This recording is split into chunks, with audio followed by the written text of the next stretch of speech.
Narito na ang headline sa Pinoy Gising, Marso 27, taong 2026, araw ng Biyernes. Presyo ng karne pinangangambahang sumirit sa 500 pesos kada kilo. DSWD at DOTR pinagpapaliwanag sa umano'y palpak na distribusyon ng ayuda.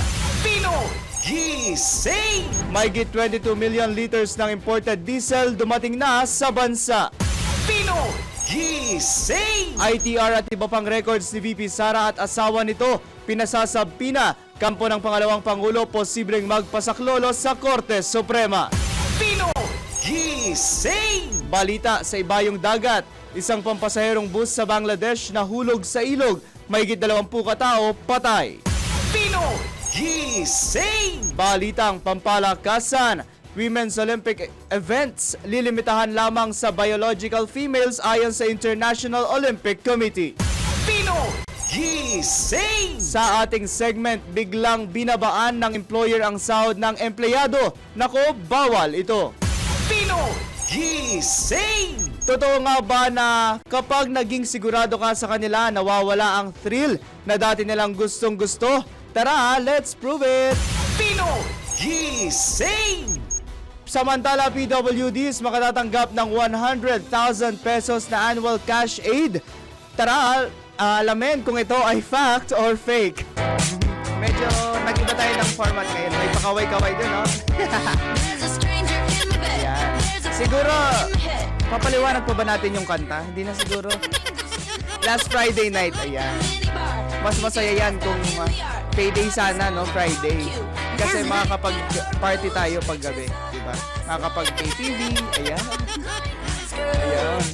Anyways, ito nga po, makwento ko lang kahapon, nag-cover nga po ako doon sa pagbibigay ng cash aid. Ito nga, kaugnay nung sa headline natin na isa na pinagpapaliwanag ng DSWD o pinagpapaliwanag ng DSWD at DOTR sa sinasabing palpak na distribution ng ayuda. Ayun, siguro nga, I agree with that kasi there's something na kailangang ayusin sa ating sistema. Kasi kahapon, kawawa yung mga delivery riders kasi napakainit, wala silang masilungan, napakahaba ng pila, tanghaling tapat alas 12 yun.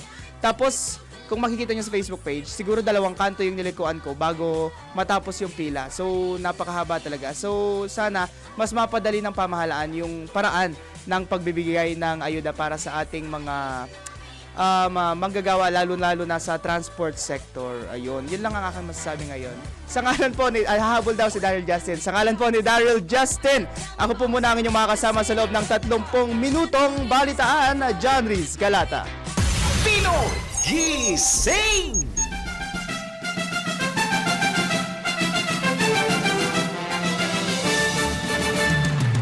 At para sa detalye ng ating mga balita, nagbabala ang Department of Agriculture na posibleng umabot sa mahigit 500 piso ang kada kilo ng baboy dahil sa patuloy na pagtaas ng gastos sa krudo bunsod ng sigalot sa Middle East. Di kaya magmamahal yung mga yung samgyupsal, di ba? Kasi abot ng 500 pesos kada kilo ang baboy. Ayon sa ahensya, ayon sa DA, maaaring tumaas ng halos 60% ang presyo ng baboy at halos 50% naman ang bigas kung lalala pa ang sitwasyon. Sa kasalukuyan, nasa 400 pesos ang kada kilo ng pork liempo sa Mega Q Mart sa Quezon City, habang naglalaro sa 320 hanggang 340 pesos ang kada kilo ng ibang karneng baboy. Sa Kamuning Public Market naman, umaabot sa 380 pesos ang kada kilo ng baboy, habang tumaas din ang presyo ng bigas ng hanggang 5 pesos kada kilo.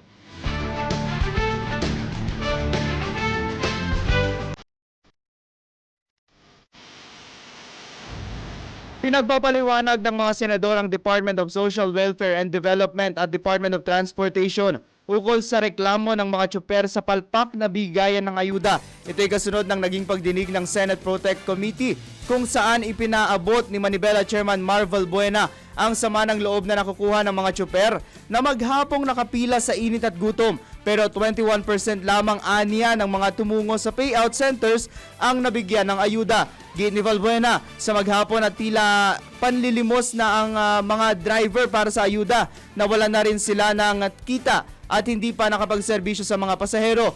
Kinwestiyon din anya ng mga tsuper kung sino sa DOTR at DSWD ang talagang nagbibigay ng pondo o kung pareho ba silang makatatanggap mula sa dalawang ahensya. Dahil dito, pinagpapaliwanag ni Senador Loren Legarda ang dalawang kagawaran kung saan kinukuha at ibinibigay na ayuda para klaro ito sa transport sector. Samantala, nais ni na Senador Sherwin Gatchalian at Bam Aquino na ayusin ang sistema para garantisado na mabibigyan ang lahat ng kwalipikado at maiwasan din ang pagkadoble-doble ng ayuda. Samantala, dumating na sa bansa ang unang shipment ng imported diesel sa ilalim ng Emergency Energy Security Program ng Department of Energy na may kabuuang 22.5 million liters o nasa 142,000 na bariles. Ayon kay Energy Secretary Sharon Garin, layunin nitong palakasin ang supply ng langis at patatagin ang reserba ng enerhiya sa gitna ng umiiral na state of energy emergency sa Pilipinas. Inaasahan anyang may susupply na ito sa iba't ibang mga oil companies sa bansa upang maramdaman agad ng taong bayan ang mas maraming supply ng diesel. Mararamdaman yung mas maraming supply ng diesel, pero kailan mararamdaman yung mas murang diesel? 'Di ba? Bagay na isa sa pangunahing pangangailangan ng sektor ng transportasyon na isagawa ang programa sa tulong ng Philippine National Oil Company na naglalayong makapag-secure ng hanggang 2 milyong bariles ng karagdagang supply ng krudo sa bansa. Binigyang din ng DOE ang agarang pangangailangan ng hakbang na nila'y mahalaga upang maiwasan ang pagkaantala sa biyahe, kabuhayan at pang-araw-araw na gawain ng mga Pilipino.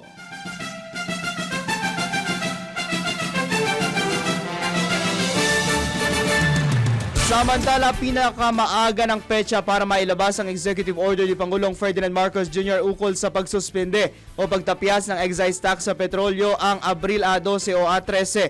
Sa pagdinig ng Senate Protect Committee, ipinaliwanag ni Finance Undersecretary Carl Adriano na mayroong 15 araw na publication bago maging epektibo ang nilagdaang Republic Act 12316 ni Pangulong Marcos. Ayon kay Yusek Adriano, magpupulong na ang Development Budget Coordination Committee ngayong araw para makapaglabas ng rekomendasyon sa susunod na linggo.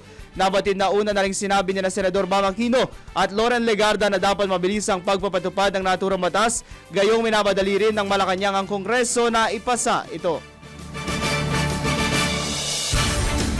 Tanggap tayo ng Metro Patrol Report. Siyempre, price monitoring at ulam tips muna tayo mula dyan sa Bagumbong Market, North Caloocan, Malintama at Malinta Market dyan sa Valenzuela City. Siyempre, nandyan si Mama Beth Samson. Good morning, Mama Beth! Good morning, John Reese. Wala na tayong mabiling bigas na dati na 40 pababa. Dati may 38 pa nga hanggang 45 eh. Puro lang may 5 na. Yung 50, mapakadalang na halagang 50. Mahal na. Napakadalang, John Reese, ng 50 pesos na bigas. Kadalasan 58, 53, 68, 65. Hanggang 70 meron ka lang mabibili. Brown rice naman yon. Pero wala na talaga yung dating binobroadcast natin na 49 pababa. Oh. Sa baboy naman, yes, mukhang tataas by next week ang baboy. Pero sa ngayon, stable pa rin sa 350 ang kilo ng kasim, pigi, giniling at laman at ang special ribs 340. Samantalang ang whole chicken 180 per kilo ng buong manok at ang mga chicken parts ay 220 kada kilo. Ayan, sa atin namang isda by next week, sabi sa akin ng ilang tindera, sisipa, lalo yung bangus, tataas daw yan. Ang bangus sa ngayon 220 hanggang 360 per kilo. Ang tilapia 150 hanggang 160. Ang tahong 100 per kilo. Tamban 160. Hipon, depende sa laki, mula 110 pesos ang 1/4. So 440 per kilo hanggang 650 per kilo ng hipon. Galunggong 300 hanggang 320. Alamang ginagawang bagoong 80 kada kilo. Alumahan 400. Matambaka 240, samantalang ang pusit kalawang 280 hanggang 360 per kilo. Pampano, 400 hanggang 450. Sa presyo naman ng gulay, ang ating kangkong, isang tali, maging ang talbos ng kamote, bilang na bilang mo yung dahon. 15 pesos isang kilo. 50 pesos naman ang kilo ng pechay, ang sayote 50. Patatas 80, carrots 140 per kilo, ang Baguio beans 140, bell pepper 180, chicharo 200, ang sibuyas na pula at puti parehong 90 hanggang 100 pesos per kilo, samantalang ang kamatis 40 hanggang 50 pesos kada kilo. Ito naman ang ating mga ulam tips on a Friday. Ayan, kami ni Daryl, bawal ang karne talaga. Bawal. Friday. Si Daryl nga, Miyerkules pa lang, wala na. Kami, Friday, katulad nga. Viernes Dolores ngayon, Mama Beth. Pwede naman magkarne kung gusto talagang, yung iba kasi kung magkarne, Good Friday mismo. Oo. Yung ibang Katoliko naman, every Every Wednesday Friday. at Friday. Kami naman Friday hanggang Good Friday. So pwede sila maglumpiang toge o lumpiang gulay, lumpiang ubod o lumpiang sariwa. Pwede rin sila magluto ng chop suey with quail eggs, yung itlog ng pugo. Laing with inihaw na daing or inihaw na isda, katerno ng laing. Yung pakbet, pwede yan. Sweet and sour fish or yung escabeching isda. Egg omelette, tortang talong. Ayan, tortang talong. Parang alam ko na, paborito ni Boss Dennis. Calamares, sinigang na hipon o isda. Pinangat, kinamatisan, kinalamansi ang isda tulad ng sapsap o ayungin. Yan. Yung mga pwede naman gusto talagang magbaboy, wala naman problema doon kung yun ang nakasanayan nyo. Katulad ni Johnny's, ang paborito niyan sinigang na Ay, hindi, baboy Mama na Bet, may kapag- labanos at gabi. Kapag po Friday, di rin ako nagkakarne. Ako din. Ay, very good. Very Kapag good. Lent, kapag Lent. Uy, andyan na. Ayun, andyan na siya. Hindi ako late. Anong andyan na? Kanina pa ako Andyan na. nandito. Ay, Yahoy! Yahoy! Aba, andyan pala yung aking anak na si Daryl. Ganyan Ayan. pag sumakit ang ulo ng madaling araw. Oo. Ay, Nalis talaga ba? oras ang uwi. Ayan, sa mga nakikinig talaga si Daryl talagang religious po yan. Miyerkules, Biyernes, hindi po Naman. yan nagkakarne. Kaya pareho po kami yan. Para sa ulam tip sa Pinoy Gising, para sa Lenten Friday, palengke ko Mama Beth Samson ng DWIC, nagbabalita ng tama kahit anong panahon, araw-araw, umulan, umaraw. Magbabudget tayo ng tama. Back to you, dalawang anak ko dyan. Okay, maraming salamat, Mama Beth. Samantala, tanggap tayo ng report mula sa labas ng himpilan. 3.4 million pesos na halaga ng shabu na kumpiska ng customs sa Clark. Report mula kay Patrol 45 Raul Esperas. Naharang ng Bureau of Customs sa Clark Airport ang isang bagahe na naglalaman ng mahigit 3 milyong pisong halaga ng methamphetamine hydrochloride o lalong kilala bilang shabu. Ang kargamento na nakita sa x-ray ay galing ng Zambia at patungo sa isang pag-aari ng isang individual na nakatira sa Cavite City. Dahil sa nagpositibo sa field test na ginawa, ay kinumpiska na ng Bureau of Customs ang nasabing pakete o bagahe at ito ngayon ay sumasailalim sa 100% physical examination at patuloy naman ang pakikipag-ugnayan sa PDEA upang matuntun ang may-ari ng nakumpiskang 3.5 milyong pisong halaga ng shabu. Raul Esperas, Patrol 45, nagbabalita ng tama, naglilingkod ng tama sa Imperial Metodo Lucas, DWIC. At dumako naman tayo sa ating segment. Bakit puro sahod? Oo nga eh. Naku, So, masasahod ba ngayon? Kasi nag-aabang na ako ng Sana. Ito, uwi na to eh. Uwi ka ng Bulacan, di ba? Sinabi ko nga last Friday night yung kanta, mas masaya yung Friday night kapag may Ano ba nangyari last Friday night? Wala naman eh. Ano ba sabi? O sige na, baka mamaya makulitan na naman tayo. Oh. Samantala, ito hindi na nga tinasa yung sahod. Kaso biglang binabaan ng employer ang sahod ng empleyado. Nako, bawal ito.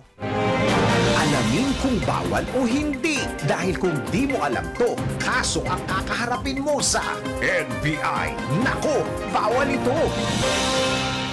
Bigla na lang binawasan ng employer ang sweldo ng empleyado? Nako, bawal ito. Walang masama sa pagiging workaholic, lalo na kung gusto mo talaga ang ginagawa mo. Pero paano kung mababa na nga ang kinikita? Bigla pa itong binawasan ng employer. Nako, alam mo bang labag sa batas yan? Nakasaad sa Article 100 ng Labor Code of the Philippines na hindi maaaring bawasan ng employer ang sahod, benepisyo at mga pribilehiyo kung hindi ito alam o walang consent ng isang empleyado. Ito ang tinatawag na non-diminution of benefits rule. Alinsunod sa batas, hindi maaaring maging dahilan na bigla lang itong napagdesisyonan ng employer, lalo na kung hindi mo ito alam o walang bagong kontrata na ipinakita at pinirmahan mo. Kung sakaling lumabag ang employer, maaaring dumulog ang empleyado sa tanggapan ng Department of Labor and Employment o sa DOLE para idetalye ang nangyari, kung saan maaaring maharap ang iyong employer sa karampatang parusa. Kaya mga bossing, hindi kikita ang kumpanya kung hindi dahil sa mga empleyado mo. Suklian ng tama ang ginagawa nilang effort para hindi kayo masabihan ng, nako, bawal ito.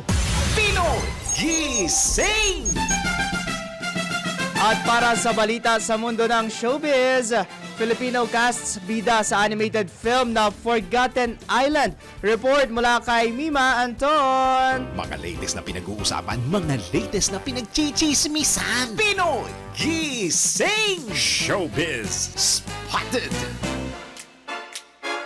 Para sa aking balitang showbiz, inilabas na ng DreamWorks Animation ang trailer ng animated film na Forgotten Island na nagtatampok na Filipino folklore. Kabilang sa mga voice cast ng nasabing pelikula, ang mga Filipino artists tulad nila Liza Soberano, Lea Salonga, Jokoy at Dolly De Leon. Kasama rin sa proyekto ang mga international artists tulad nila Dave Franco at Manny Jacinto. Ipapakita sa pelikula ang mayamang kultura at mga kwentong bayan ng Pilipinas sa mas malawak na international audience. Nakatakdang ipalabas ang Forgotten Island sa mga sinehan sa September 23, 2026. At iyan aking balitang showbiz para sa impilang metodong lakas, DWIZ.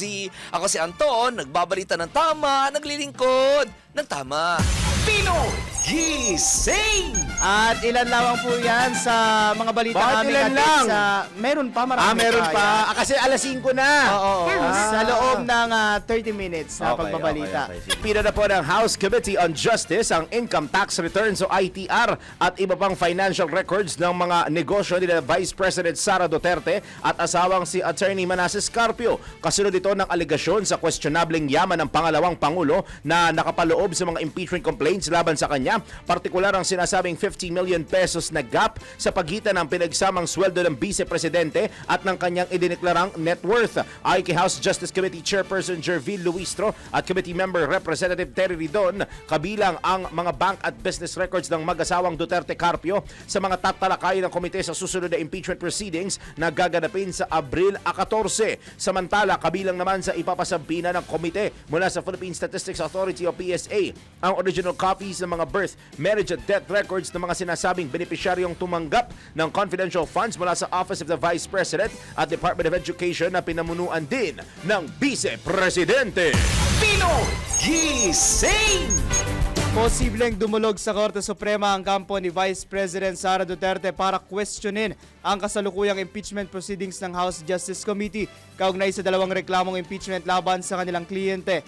Ayon kay Attorney Michael Powa, isa sa abogado ni VP Sara, pag-aaralan nila ang paghahain ng petisyon sa Korte o Korte Suprema dahil sa sinasabing unconstitutional na hakbang ng Kamara sa pagdinig sa reklamo laban sa kanilang kliyente.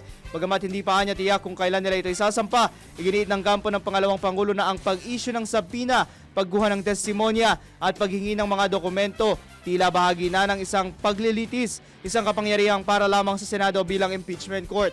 Sa ilalim ng saligang batas, ang Kamara ang may kapangyarihang magsimula ng impeachment habang ang Senado ang may tungkuling litisin at magpasya sa mga kaso.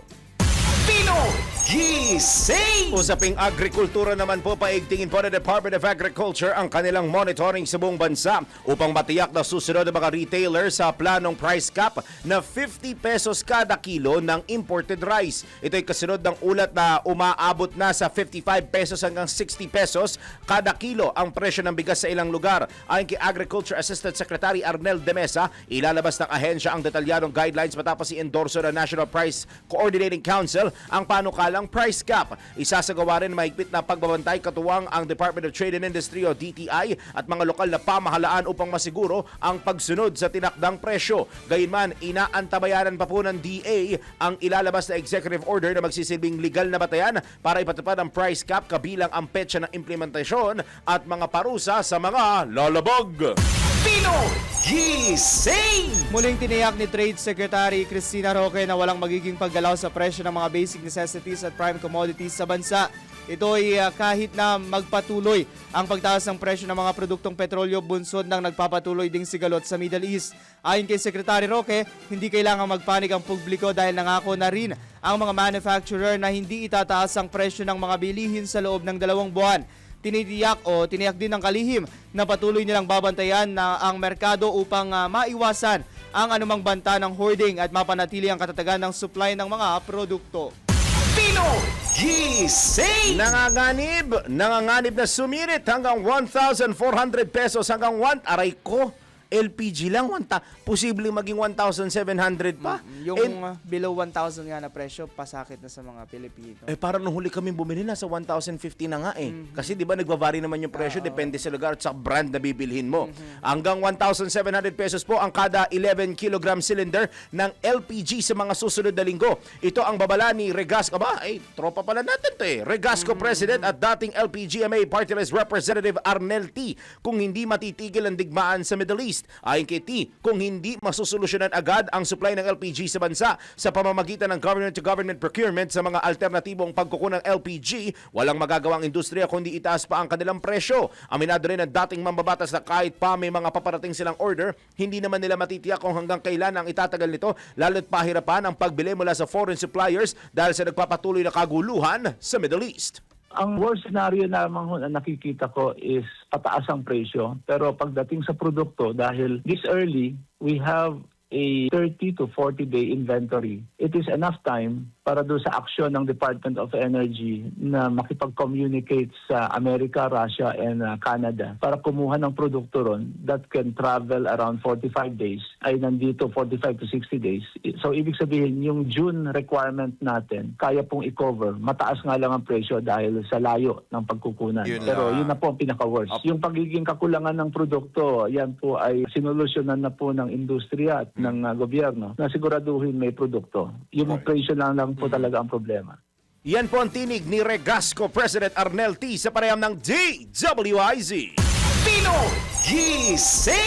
Tiniyak ni Acting Transportation Secretary Giovanni Lopez na makakakuha pa rin ng ayuda mula sa pamahalaan ng mga kolorum na public utility vehicle driver sa nagpapatuloy na krisis ng langis sa langis dulot ng sigalot sa Middle East. Ayon kay Secretary Lopez, bagaman mga kasapi ng mga lehitimong transport operator at driver lang ang nasa listahan na hawak ng Land Transportation Franchising and Regulatory Board, malawak naman ang sakop ng assistance to individuals in crisis situation ng Department of Social Welfare and Development.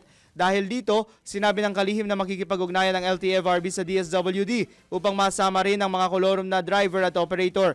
Gayunman, inamin din ni Lopez na hindi sasapat ang 5,000 pisong fuel subsidy na ipinamimigay ng pamahalaan sa mga tsuper, kaya ipagpapatuloyan niya ito na kung kinakailangan.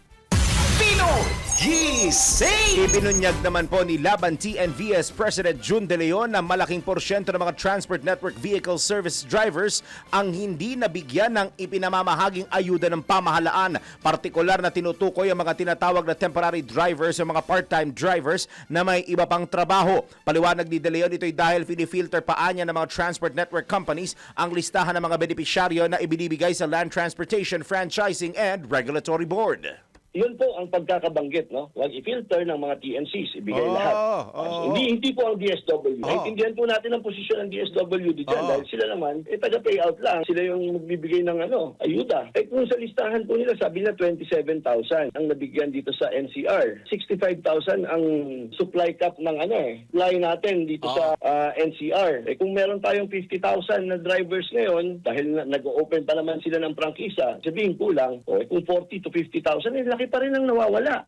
Kaugnay nito, tiniyak naman ni De Leon ang patuloy na hakbang na isinasagawa ng grupo para matulungan kahit papaano ang mga kasamahang driver. Ngayon po ay meron tayong hakbang na ginagawa para kahit papaano matulungan yung ating mga kasama na TNVS driver na magkaroon sila ng ayuda before Holy Week sana. Meron po tayong listahan na kung saan yung mga hindi nakakuha, dapat mag-sign up sila doon, tapos lagay nila yung lisensya nila at saka yung screenshot na meron silang application. Pag kumuha naman, pag na-approve naman po yan, ipapasa natin to sa LTFRB, DSWD. Pag na-approve naman po, bago nila makuha yung kanilang ayuda, sana tignan nila live yung application na talagang bumabiyahe sila para hindi naman po nakakahiya. Baka sabihin pineke pa.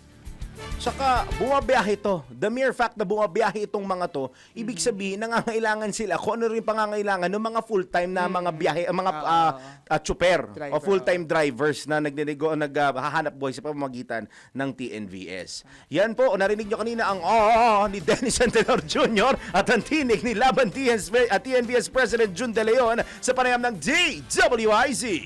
Pinoy Gising! Nanawagan ng Land Transportation Franchising and Regulatory Board sa mga may-ari ng mall at iba pang establishmento na magbaba ng singil sa renta ng mga terminal ng public utility vehicles. Ayon kay LTFRB Chairman Atty. Vigor Mendoza, layunin itong maibsan ang tumataas na gastusin ng mga operator sa gitna ng pagmahal ng presyo ng petrolyo dulot ng tensyon sa Middle East. Nagpadala na niya ang ahensya ng mga liham sa terminal owners at managers upang hilingin ang voluntaryong pakikiisa sa pagtapyas ng nasabing rental fees na makatulong sa pagpapanatili ng paabot kayang pamasahe. Target ng LTFRB ang nasa 50% na bawas sa renta na inaasahang makatutulong upang mapagaan ang operational cost ng mga PUV operator at maiwasan ang dagdag pasanin sa mga commuter. Pinoy Gising! Sa oras ho natin, ayan, malapit-lapit na. Impunto na po, 15 minuto, 15 minutes makalipas ang alas 5 na Friday morning. Sa mga nakapaglatag na po ng kanilang mga super long weekend. O, di ba? Ayos, no? Super long weekend. Kasi malamang yung Holy Week, nilive na nila dahil Holy Week na next Tapos, week. sa iba pang agency, 4-day work week. O, di malamang magiging 3-day na lang yan. Kasi wala nang Wednesday hanggang wala naman Thursday, Friday. O, alamin na po natin kung makakapag-outing o gala-gala ba kayo, magiging mainit ang ating Holy Week sa lagay ng ating panahon. Pinakahuli, pinaka-latest, pinaka-napapanahon. Whether we like it or not, ito ang magiging DWIZ Weather Report. Mula sa Pag-asa Weather Forecasting Center, nasa linya na po natin si Miss Lori De La Cruz. Miss Lori, good morning po. Good morning at sa lahat ng ating mga tagapakinig. Easterlies pa rin ang prevailing na weather system sa buong bansa. Dala pa rin ito ang mainit at panisang panahon at natutulot po ito ngayon ng bahagyang maulap hanggang sa maulap na papawirin sa buong bansa at medyo asahan pa rin po natin ng mga localized thunderstorms, mga isolated at mga panandali ang pagbuhos ng ulan sa hapon at gabi. Sa Kamaynilaan, pwede pong umabot hanggang sa 38 degrees Celsius ang ating heat index for today. So, nasa extreme caution level yan, kaya patuloy natin pinag-iingat ng ating mga kababayan. Hanggat maaari po ay iwasan po natin mga activities that could cause yung mga heat stress or heat cramps. Yan ang latest mula sa Pag-asa. Ito po si Lori De La Cruz. Maraming salamat, Miss Lori De La Cruz na ang Pag-asa. Pinakahuli, pinaka-latest, pinaka-napapanahon. Whether we like it or not, DWIZ Weather Report.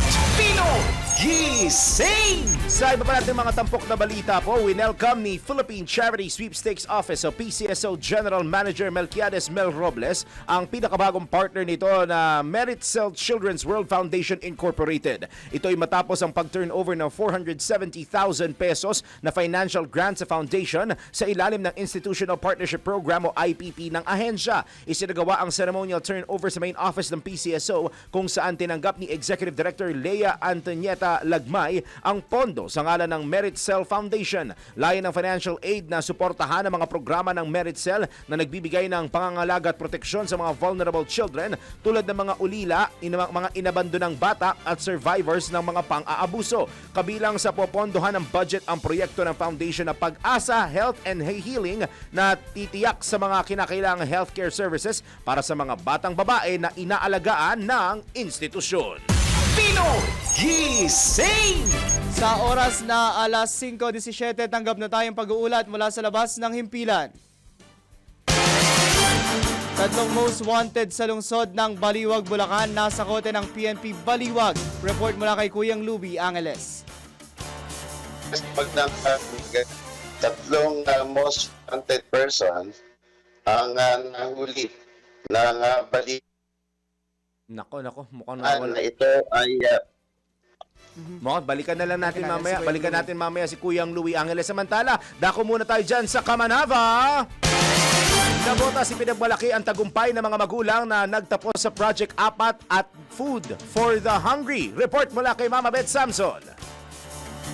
Binati ng pamahalang lungsod ng Navotas ang mga magulang mula sa 25 pampublikong paaralan sa lungsod na nakapagtapos sa Project Apat, ang paaralan sa ating tahanan ng Social Division Office at Navotas at Food for the Hungry. Ang City Mayor John Ray Chanco, nakakatuwang makita ang mga magulang na sa kabila ng trabaho at responsibilidad sa kanilang bahay ay naglaan pa rin ng oras para matuto kung paano mas magagabayan ang kanilang mga anak sa pag-aaral at sa buhay. Malaking bagay niya ito dahil kapag ang magulang ay handang matuto, mas nagiging matatag ang pamilya at kapag matatag ang pamilya, mas magiging matatag ang lungsod. Anang alkalde, ang Project Apat ay patunay na ang pag-aaral ay hindi lang sa paaralan. Nagsisimula ito sa tahanan, sa paggabay ng magulang at sa suporta ng komunidad.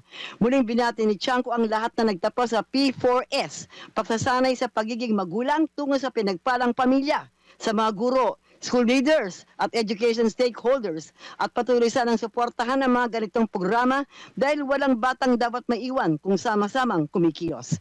Metro Patrol Beth Samson para sa himpilang may todong lakas. DWIZ, nagbabalita ng tama, naglilingkod ng tama. Samantala, ibinunyag ni Pangulong Ferdinand Marcos Jr. ang matagumpay na pagkakahukay ng Camago 3 well sa Malampayan na kayang mag-produce ng 60 million standard cubic feet ng gas kada araw. Ayon kay Pangulong Marcos, mas malaki ito at may mas maraming gas kaysa sa naunang ginagamit na balon, dahilan para asahan ang paghaba pa ng operasyon ng Malampayan ng hanggang 6 na taon. Paliwanag ng Pangulo, mas mura ang kuryente mula sa bagong diskubring balon kumpara sa mga imported lamang, kaya makatutulong ito sa pagbababa ng gasto sa kuryente ng mga Pilipino. Aniya, target ng pamahalaan na maihatid ang unang gas mula rito sa ikapat na quarter ng 2026 kasabay ng pagpapalakas ng lokal na supply ng enerhiya. Ngayon naman, ronda tayo sa probinsya. 14 na katao arestado sa huling araw ng Simultaneous Anti-Criminality and Law Enforcement Operations o SACLEO sa Cagayan. Report mula kay Kuyang Ronald Idol Domingo. Idol, na ibang gabigat. Ngayon na gabigat, umabot sa 14 na individual ang naresto sa huling araw ng 3 araw na Simultaneous Anti-Criminality and Law Enforcement Operation o SACLEO ng PNP Cagayan na isinagawa ngayong buwan ng Marso upang palakasin ang kampanya laban sa illegal na pagsusugal sa lalawigan. Sa Enrile, Cagayan, 7 individual ang nahuli sa aktong naglalaro ng tungit. Ang operasyon ay pinangunahan ng Enrile Police Station sa ilalim ng supervision ni Police Major Harold Ofenia, Chief of Police, katuwang ang mga intel operatives ng sa 202nd Maneuver Company ng Regional Mobile Force Battalion 2. Isinigawa ang pagdokumento sa mga ebidensya sa presensya ng mga suspect na tinaksihan ng mga halal na opisyal sa barangay upang matiyak ang tamang proseso. 7 mga individual rin ang naresto sa Tuawa Police Station sa ilalim ng pamumuno ni Police Major George Jacob, Chief of Police, kasama pa rin ang 202nd Maneuver Company ng Regional Mobile Force Battalion 2 na aktuan naman ang mga suspect habang naglalaro ng pares-pares. Tulad ng sa Enrile, isinagawa rin ang dokumentasyon ng mga ebidensya sa presensya ng mga suspects na sinaksihan ng mga halal na opisyal sa barangay. Ayon kay Police Colonel Margito Angulwana, Provincial Director, ang mahigpit na pagpapatupad ng batas laban sa illegal na pagsugal ay mahalaga upang mapanatili ang kayusan at protektahan ang kapakanan ng mamamayan. Ito ang Ronda Patrol, Ronald Idol Domingo, nagulat pasimpilang may tudong lakas, DWIZ. Nagbabalita ng tama, naglilingkod ng tama. Balik tayo sa ating Metro Patrol. 3 most wanted sa lungsod ng Baliwag, Bulacan, nasa kote ng PNP Baliwag. Nagbabalik Kuyang Louie Angeles. Yes, ang magandang umaga, naaresto ng mga operatiba ng Baliwag Police Station ang 3 individual na sangkot sa kasong rape sa magkakahiwalay na operasyon nitong nakaraang Marso 25 sa Barangay Pagala sa naturang lungsod. Ayon sa ulat ni Police Lieutenant Jason San Pedro, Chief of Police ng Baliwag Station, ay kinilala ang unang akusado na si alias Lucky at residente ng Santo Cristo, Baliwag Baliwag at siya rin ay naaresto bandang alas 3 ng hapon sa bisa ng warrant of arrest para sa kasong rape sa ilalim ng criminal case number 1626-2026 na walang inirekomendang piyansa sa inilabas ni Honorable Teresa Genibe, presiding judge ng Regional Trial Court. Samantala, ang dalawang akusado na si alias Bert at na residente ng Subic, Baliwag ay naaresto sa naturang ding lugar at maging itong isa pang habang ang ikatlong akusado na si alias JP, residente ng Santa Rosa, Santo Cristo, Baliwag ay naaresto ng pulis bandang alas 5 ng hapon sa bisa rin ng warrant of arrest sa bisa sa kasong rape sa ilalim din ng kaso ng case number 1625-2026. Walang inirekomendang piyansa ang nasabing kaso at ito ay sa ilalim din ni Honorable Teresa Genibe sa parehong hukuman. Sa kasalukuyan, ang mga akusado ay nasa kustodiya na rin ng Baliwag Police Station para sa kukulang dokumentasyon para ibalik sa hukuman na naglabas ng warrant. Mula rito sa Bulacan, dito sa Metro Patrol Welles para sa Pinometon Lakas. Dito pa si Pablitan Tama, naglilingkod ng tama. Pinoy Gising! Dako naman tayong Central Luzon. Monthly allowance ng daycare teacher sa Magalang, Pampanga nasa 6,000 pesos na. Report mula kay Kuyang Johnny Gole. Inaasa na raw ng lokal na pamahalaan itong monthly allowance ng lahat ng mga daycare teachers dito sa bayan ng Magalang, Pampanga. Sa panayama, sinabi nitong si Mayor Maria Lourdes P. Lacson nasa 6,000 piso na kada buwan na itong ibinibigay nilang allowance ng lokal na pamahalaan sa lahat ng mga guro sa kanilang daycare centers. Bukod pa niya ito sa tinatanggap nilang allowance mula naman sa pondo ng kanilang barangay.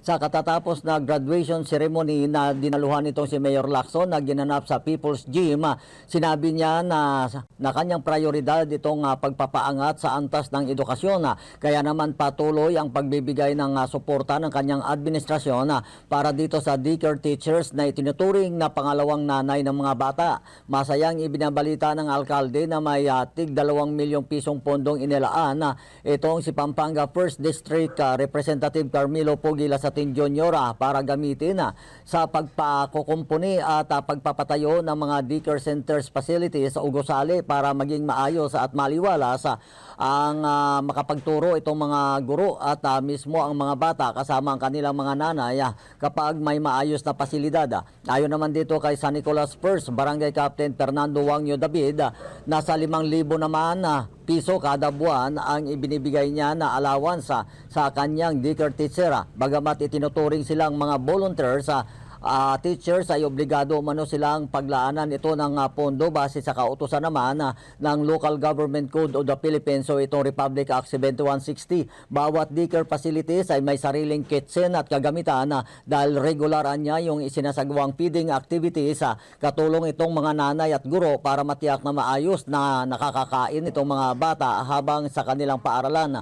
May timang Small Steps, Big Dreams Tomorrow ang nasabing graduation rights ng mga daycare pupils na dinaluhan ng kulang sa 1,000 daycare student mula naman sa 27 barangay ng Magalang, Pampanga. Simple lamang yung pagdaraos ng okasyon dahil sa direktibang pagtitipid ng pamahalaan dulot nga ng krisis sa enerhiya.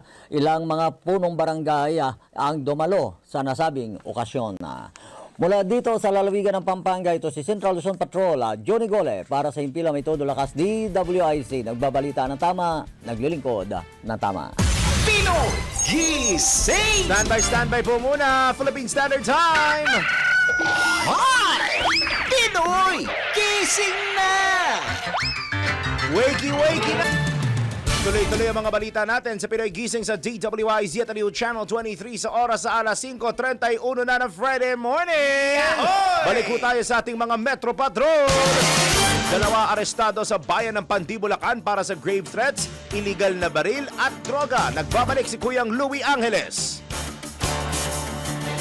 Yes, 2 suspect ang naaresto sa isinagawang operasyon ng pulisya sa bayan ng Pandy, Bulacan dahil sa kasong great threat, paglabag sa Republic Act 10591 o Comprehensive Firearms and Ammunition Regulation Act Section 11 ng Republic Act 9165 o Comprehensive Dangerous Drug Act of 2002 at Republic Act 4136.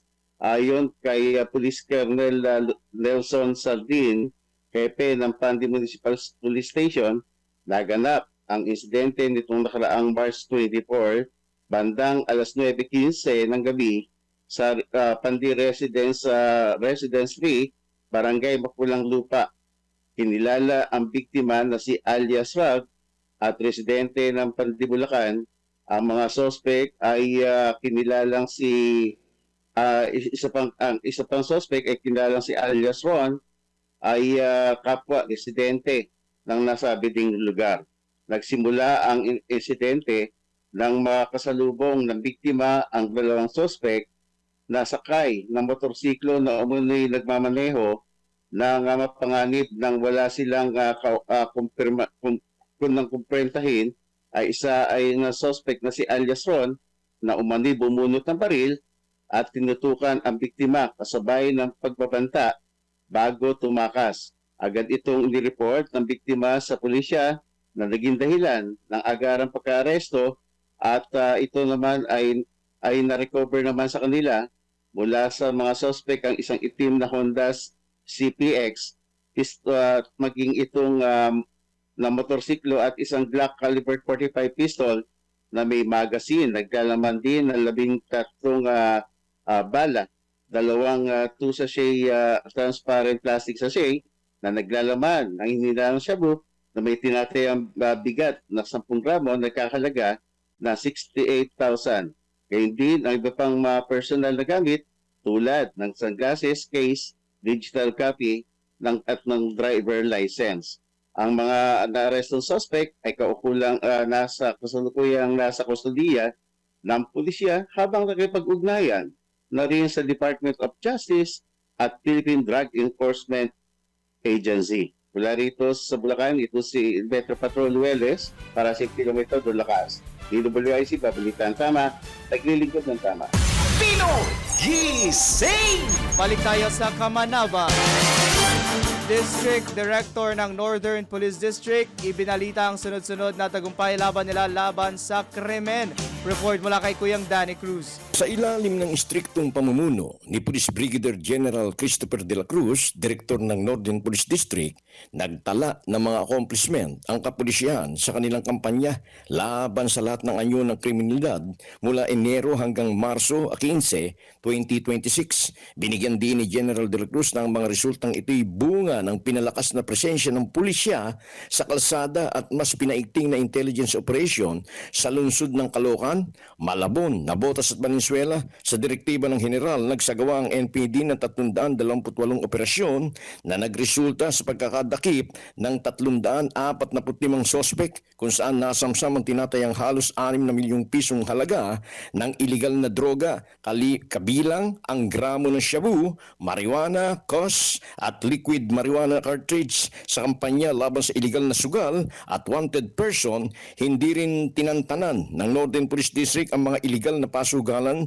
sa rehiyon. Sa kabuang 575 na operasyon, 1,215 individual ang naaresto at nakumpiska ang mahigit 200,000 bet money. Sa aspeto naman ng pagpapatpad ng warrant of arrest, naging matagumpay ang operasyon kung saan 552 wanted person ang nasakote. Kabilang dito ang 45 individual na nasa listahan ng top 10 most wanted, 138 most wanted person, 369 na iba pang nagtatago sa batas. Samantalang naging prioridad din ng Northern Police District ang paglilinis ng mga baril na walang lisensya upang maiwasan ng krimen. Nagresulta ang operasyon sa pagkakakumpiska ng 66 na baril, 2 pampasabog. Kasabay nito, naging stricto naman sila sa pagpapanatili ng disiplina sa kalsada at sa komunidad. Sa pahayag ni Police Brigadier General Christopher de la Cruz, hindi hihinto Huminto ang Northern Police District sa kanilang mandato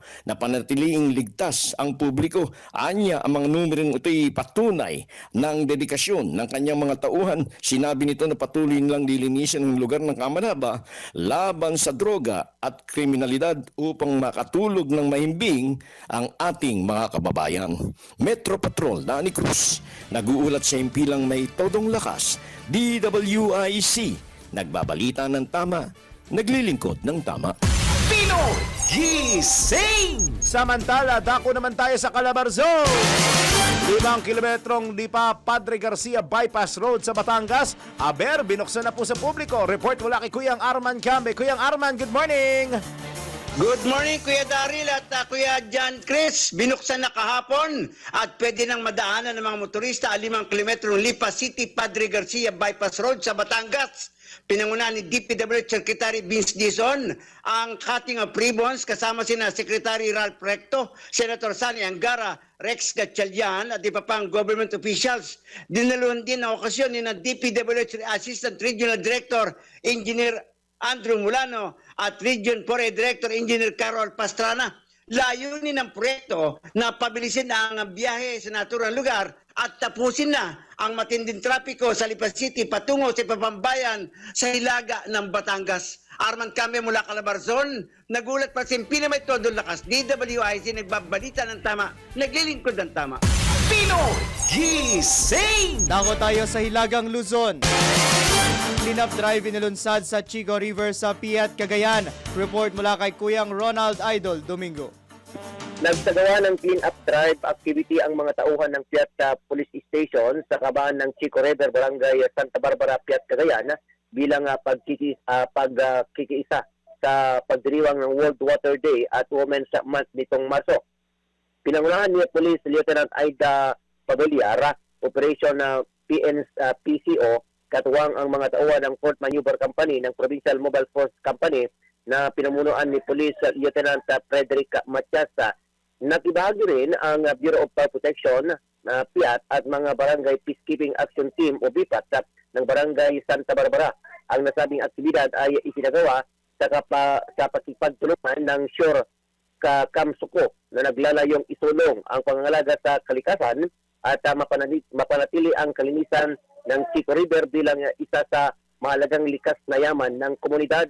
Layuning isinagawa ang clean-up drive na mapanatili ang kalinisan at mapangalagaan ang isa sa pinakamahalagang likas na yaman ng komunidad sa pamagitan ng mga sama-samang pagkilos ng iba't ibang ahensya at sektor na iataguyod ang pangangalaga sa kapaligiran, mapipigilan ang polusyon at maproprotektahan ang kalikasan pa sa susunod na henerasyon.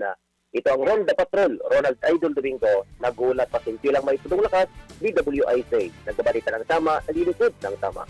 Pino Gising! Samantala, dako tayo ulit sa Central Luzon. Libreng sakay inilunsad ng Pampanga LGUs at pulisya dulot ng malawakan transport strike ng PUVs. Report mula kay Kuyang Johnny Gole. Kuyang Johnny, good morning. Yes, nag-alok nga ng libreng sakay itong local government of Pampanga at maging itong mga pulis at iba pa ang mga ahensya ng national government o atat sa national government dito sa Central Luzon doon sa mga commuters na na-stranded nga kahapon dahil nga dito sa nangyaring malawakang transport strike ng iba't ibang transport organization itong mga jeepney drivers and operators particular dito sa lalawigan ng Pampanga sa Angeles City nagpalabas ng 2 bus o itong passenger bus na kanilang inupahan itong city government upang maghatid sundo dito sa mga commuters o sa mga pasahero na apektado nga nitong nasabing transport strike dahil halos sa lahat ng ruta dito papasok at palabas dito sa syudad ay naparalisa dahil nga dito sa Tigil Pasada maging dito sa Mexico Pampanga ay nag-alok din ng libreng sakay mula doon sa kanilang boundary o municipal boundary sa itong local government units. Samantala sa Magalang Pampanga, inatasan din itong si Mayor Maria Lourdes Lacson ang lahat ng mga department o itong department heads na ipalabas o gamitin itong kanilang mga available na mga service vehicles upang tulungan nga itong nasabing mga pasahero na naapektuhan ng tigil pasada kahapon na halos 90% o halos 95% ayon sa pagtaya nitong pulisya ang hindi namasada kahapon mula madaling araw hanggang bandang hapon maging itong magalang police service vehicle ay tumulong din upang ihatid sundo itong mga pasahero na naapektuhan nga nitong transport strike. Naging matahimik naman daw ayon dito sa pulisya sa Pampanga at maging sa Gitna Luzon itong naging kaganapan ng transport strike kahapon halos na nagpaparalisa nga ng ating mga mamamayan dahil nga sa nawalang sasakyan at sumama nga sa tigil pasada ang halos lahat ng mga transport organization dito sa Gitnang Luzon. So yan muna yung update. Buhat dito sa Gitna Luzon, ito si Johnny Gole, Central Patrol. Nagulat yung kilometro lakas DWIC, nagbabalita ng tama, naglalungkod tama. Pino Gising! Samantala, Region 10 naka-alerto sa STS at Easterlies. Ulat mula kay G. Apiag ng 93.5 DWIZ News FM Northern Mindanao.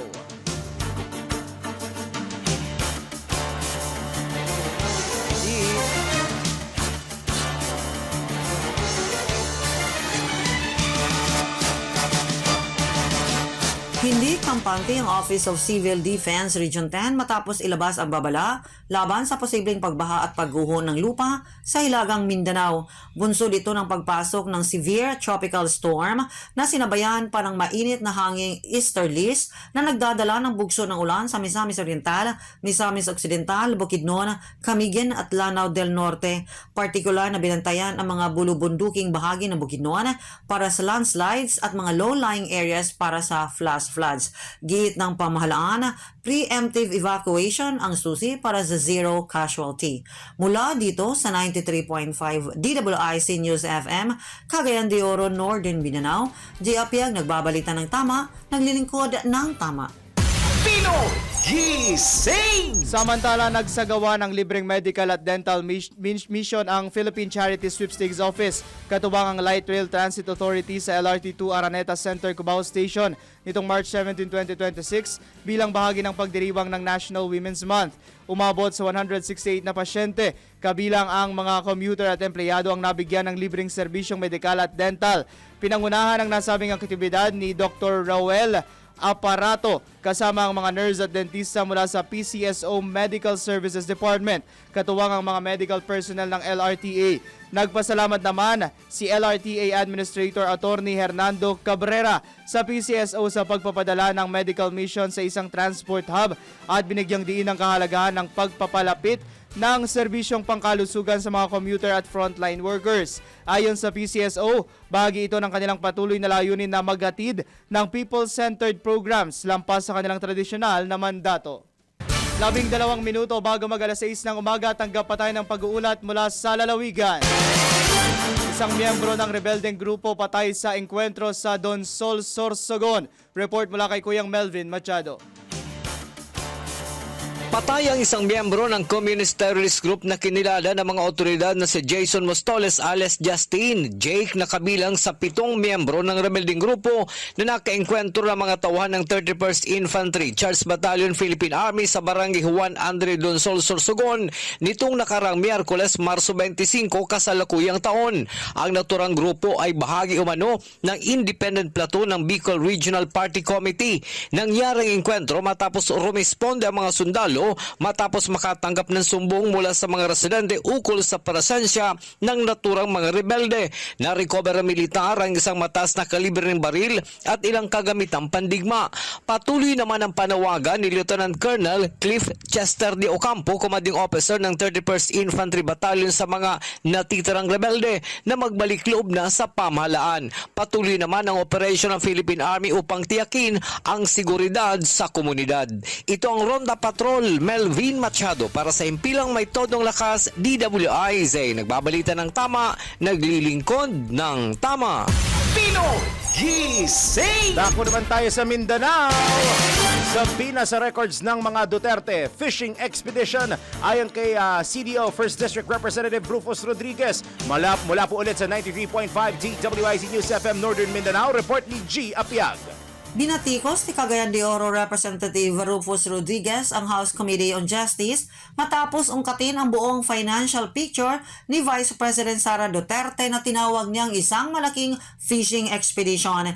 Kinuwestiyon ni Rodriguez ang motion ni Terry Ridon ng Bicol Saro Party List na isama sa investigasyon ang mga kumpanya at law firm na sasalin ng Vice Presidente.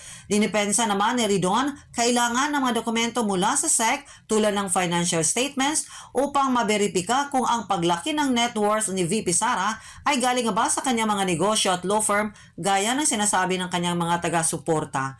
Mula dito sa 93.5 DWIZ News FM, Cagayan de Oro, Northern Mindanao, G. Apiag nagbabalita ng tama, naglilingkod ng tama. Gising! At para sa ating segment, totoo nga ba na kapag naging sigurado ka sa kanila, nawawala ang thrill na dati nilang gustong-gusto? Tara, let's prove it! Sa simula ng relasyon, madalas ang matinding kilig, sweaty palms, racing heart, at obsessive thoughts. Pero totoo nga ba na nawawala ang thrill kapag sigurado ka na? Tara, let's prove it! Bago maniwala sa mga claim-claim na yan, patunayan na yan sa Let's Prove It! Ayon kay Dr. Helen Fisher na ang novelty at uncertainty ang nagpapalakas ng kilig. Kapag naging predictable ang relasyon, bumababa ang excitement at nawawala ang thrill. Ayon naman sa Johannes Gutenberg University Mainz, araw-araw nagbabago ang satisfaction sa relasyon batay sa effort at surprise mula sa partner. Kapag naging sobrang sigurado o predictable, nawawala ang kilig dahil nasasanay ang utak sa familiarity. Dagdag pa ni Arthur Aaron na mahalaga ang novelty, bagong karanasan, kasama ang partner para mapanatili ang intimacy at desire. Kapag nawala ito, normal lang bumaba ang thrill kahit may pagmamahal pa. Ayon kay Dr. Fisher at iba pang neuroscientists, ang balance sa pagitan ng excitement at seguridad ang susi para mapanatiling masaya ang relasyon. Hindi sapat ang stability lang dahil nawawala ang spark kung hindi pinapalitan ng bagong karanasan. Kaya naman, kapag naging sigurado ka na sa kanila at wala ng bago o excitement, unti-unti nang nawawala ang thrill at nagiging monotonous ang relasyon. Normal ito, pero mahalagang magdagdag ng bagong karanasan, sorpresa at patuloy na pag-aalaga sa intimacy para manatiling buhay ang spark. Kaya payo ng mga eksperto na panatilihin ang novelty sa pamamagitan ng mga surprise dates at bagong activities. Magbigay ng kaunting uncertainty sa magandang paraan. Patuloy na mag-explore ng bagong bagay ng magkasama at huwag kalimutan ng yakap, open communication at shared growth. Gising! Mga balitang dapat alam mo kahit sa labas ng bansa. DWIZ, balita sa ibang bansa. Umabot na sa 24 na katao ang namatay matapos mahulog sa ilog ang isang pampasaherong bus sa Padma River sa Bangladesh. Ayon po sa kanilang Fire Service and Civil Defense, nangyari ang insidente habang pasakay ang bus sa isang ferry sa terminal sa Daulatdia sa Rabjari District. Base sa paunang investigasyon, nawalan ng kontrol ang bus bago tuluyang mahulog sa ilog na may tinatayang lalim na 30 talampakan. Patuloy ang search and retrieval operations ng mga otoridad upang matukoy ang eksaktong sanhi ng aksidente, bilang ang posibilidad ng mechanical failure o human error. Gising! Sa mundo ng palakasan, ang latest malalaman sa DWIZ Sports News. Women's Olympic events lilimitahan lamang sa biological females ayon sa International Olympic Committee. Detalye mula kay Paring Jordan Gutierrez. Magandang umaga, Paring Daryl at Paring Riza. Narito na ang ating nanggigising na sports news. Naglabas ng bagong patakaran ang International Olympic Committee kung saan tanging mga biological female athletes lamang ang papayagang lumahok sa female category events sa Olympic Games sa 2028. Ayon Ayon kay IOC President Chris Conventry, matutukoy ito sa pamamagitan ng one-time gene screening test bilang bahagi ng pagpapatupad ng mas malinaw at uniform guidelines sa elite sports. Layunin anya ng nasabing pulisiya na tiyakin ang pagiging patas at kaligtasan sa kompetisyon sa Olympic. Sa kabila nito, inaasahang magbubukas ang bagong pulisiya ng diskusyon at reaksyon mula sa iba't ibang sektor, lalo na sa usapin ng inclusivity at karapatan ng mga atleta sa pandaigdigang larangan ng pampalakasan. At yan ang ating sports news. Ako si Jordan Gutierrez, nagbabalita ng tama, naglilingkod ng tama. Pinoy Gising! At sa atin naman pong showbiz news, si Maine Mendoza at Abjo Atayde, nako, iniintriga ng mga netizens na hiwalay na. Kukutob lang ako pero hindi ko nasasabihin. Off-air ko sasabihin kung sino ng mga nang-intriga na to. May kutob ako pero kung totoo hindi, alamin natin sa showbiz news ni Mima Anton. Mga latest na pinag-uusapan, mga latest na pinagchichismisan. Pinoy Gising! Showbiz Spotted! Para sa aking balitang showbiz, pinabulaanan ng kampo ng pamilya Atayde ang kumakalat na espekulasyon na hiwalay na mag-asawang sina Maine Mendoza at Arjo Atayde. Ito'y matapos mapansin ng netizens ang hindi pagdalaw ng aktres sa birthday celebration ni Art at Rhea Atayde. Umugong pa ang usap-usapan na mag-viral ang isang TikTok video na ibinahagi ni Bayani Agbayani kung saan makikitang kompleto ang pamilya Atayde maliban kay Maine. Dagdag pa rito ang mga post ng aktres noong kanyang karawan at sumunod ng mga araw na hindi rin kasama si Arjo, pati na ang kanyang biyahe sa Vietnam kasama lamang ang mga kaibigan. Gayunpaman, nilinaw ni Chuck Gomez ang showbiz PR ng pamilya Atayde na wala umanong issue sa mag-asawa at iginiit na hindi nakadalo si Maine sa nasabing okasyon dahil not feeling well ang aktres sa araw na yun mismo. Sa kabila ng paglilinaw, patuloy pa rin sinusubaybayan ng netizens ang mga galaw ng mag-asawa online. At iyan aking balitang showbiz para sa impilang may todong lakas, DWIZ. Ako si Anton, nagbabalita ng tama, naglilingkod ng tama. Pinoy Gising! Maraming thank you, Mima Anton. Yun naman tayo mag-good morning na sa ating mga taga-subaybay. Unahin ko ang YouTube. Medyo maingay ang YouTube ngayon. Wow. Okay, wow. 3 3 million. Si Jesus Jeronimo, sabi niya, good morning daw, kamusta na? Matagal daw. So matagal lang hindi nakapakinig. So, kilala niya eh. Tinatanong niya, ba't daw wala si Maine tsaka si Anton? Si Anton, nandyan pa rin po, huwag kayo mag-alala. Si Maine, anyway, good morning po kay Royce. Good morning po. From Sweden. Ayaw sabihin. Nandyan lang din po si Maine sa tabi-tabi. Ayun. Hello from Sweden. Diba? Worldwide, pare ko, yung inaabot. O sa Facebook natin. Sa Facebook nandyan po si Marilyn Carpo. Good morning po si Mama Beth Samson, nakamonitor pa rin. Of course. Si Irene Balauro. Oo. Ayan. Si Tristan Wyatt Gulay. Ayan. Good morning. Sino pa? Ayan, Mama Sue. Wala pa rin ang breakfast. Araw-araw talaga yun. Si Misael Olandria at si Hilson Palorma. Ang kulit ng committee Hilson. Hindi ko nababasahin on air. Meron pa dyan. Ayun na sila Precious si Virgie Jarvis. Sabi ni Misael Olandria, paborito niya raw ang DWIZ. Ayun naman pala. Sige, bigyan ng jacket yan. Ay, wala pa pala tayong jacket. Meron pa ba? Meron pa. Yung Sige. pinapabati ni Mama Beth. Ayaw nga. Yung pinapabati ni Mama Beth. Ito, Congratulations. dapat may kasama na tong DFC. Hanggang ngayon, wala pa rin yung DFC. Congratulations na pare. Congratulations sa kanya mga apo na with honors si Ernest Season, si Carlo Luis Jose, at si Carl Season pala. Ayun. Mamaya naman daw ang kanyang graduation ata ito si Carl Season ay mamaya. Congrats. At sa August daw, yung apo niya sa college naman, psychology scholar daw ng PLV o Pamantasan ng Lungsod ng Valenzuela. Congratulations sa batch 2026 ha. Talagang ramdam mo na ang graduation season ha. At tayo gagraduate na sa programa dahil weekend na. Tama. Ayun, happy weekend po at bakasyon na sa karamihan sa atin, pero ingat pa rin po sa mga babiyahe ngayong weekend. Bago po tayo pansamantala magpaalam, tayo po magpatama quote for today.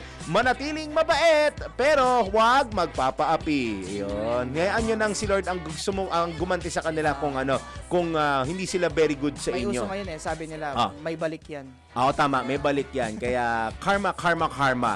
At yan na po ang kalipunan ng mga balita ang tinapok natin sa Pinoy Gising on a Friday. Bati lang tayo ng advance, ha? Advance, happy birthday kay Kimi Kimi! Ma'am Kim Kim. Gomez! You know, very Happy beautiful, birthday. ang ating DWIZ Aliyo Digital Media Content Creator natin, si Kimi Kimi. Bukas po ang birthday ni Kimi Kimi. Hanggang sa Monday, ulit, alas 4 alas 6 in the morning, kami po nyo nakasama, Darryl Justin. At John Reese Galata. Nagbabalita ng tama. Naglilingkod ng tama. Ay, singit ko lang. Coding pala today, Friday, 9 at 0. Bawal lumabas mula 7 to 10 in the morning at 5 hanggang 8 in the afternoon for Metro Manila yan kasi nationwide daw tayo napapakinggan.